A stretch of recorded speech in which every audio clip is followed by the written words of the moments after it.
કેશોદ તાલુકામાં Kalvani railway track નજીક એક્ટિવાનો ચીપિયો ભાગી જતા અકસ્માત સર્જાયો હતો, જેમાં શાળાએ જતી 3 વિદ્યાર્થીનીઓ ઇજાગ્રસ્ત થઈ હતી।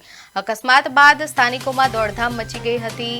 રંગપુરથી કોયલાણા તરફ જઈ રહેલી એક્ટિવા કાલવાણી રેલવે ટ્રેક નજીક પહોંચતા અચાનક તેનો ચીપિયો ભાંગી ગયો હતો અને જેના કારણે વાહન પર સવાર 3 વિદ્યાર્થીનીઓ રસ્તા પર પટકાતા ઇજાગ્રસ્ત થઈ હતી।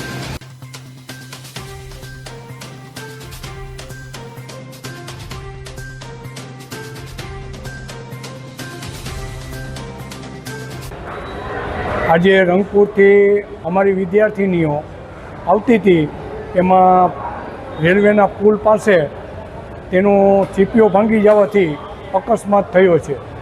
એને કેશોદ સિવિલ હોસ્પિટલમાં લઈ આવ્યા। એક બેનને વધારે લાગવાથી એને જૂનાગઢ રિફર કરેલ છે।